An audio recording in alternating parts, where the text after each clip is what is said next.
Umabot sa mahigit 2,000 tricycle driver at operator ang nakiisa sa inisyatibong programa ni dating Mayor at dating Congressman Mike Rivera na TODA consultation meeting sa bayan ng Rosario, Batangas ngayong gabi ng Miyerkules, Mayo 8, 2024. Pinangunahan mismo ni Congressman Mike Rivera ang naturang pagtitipon kasama sina Bukal Kaloy Bulilla, Padre Garcia, Mayor Celsa Braga Rivera, Vice Mayor Mico Angelo Rivera, Rosario Mayor Leo V. Morpe, Vice Mayor Tani Zara, mga bukal, sangguniang bayan members ng Rosario at Padre Garcia, mga barangay kapitan at mga leaders ng bawat asosasyon na nakilahok sa nasabing aktibidad.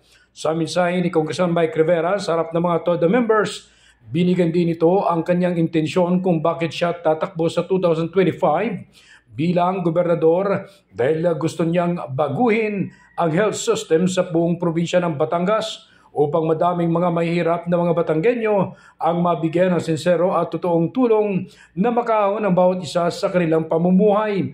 Nabanggit din ni Mike Rivera na palalakasin niya ang maayos na edukasyon, kabilang na dito ang libreng pag-aaral na prioridad ang mga anak ng mga tricycle driver dahil minsan na rin ganito ang kanyang nararanasan sa buhay. Madami anyang dapat ayusin sa lalawigan ng Batangas sa lahat ng aspeto, lalo na sa pangkabuhayan, agrikultura, infrastruktura at iba pang programa na higit na mapapakinabangan ng kanyang mga kababayan.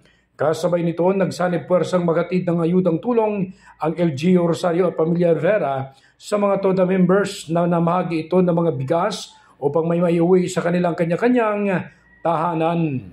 Ronda balita mula sa lalawigan ng Batangas. Ako si Che Arnarit, naghahatid na mahalagang impormasyon at balitang totoo.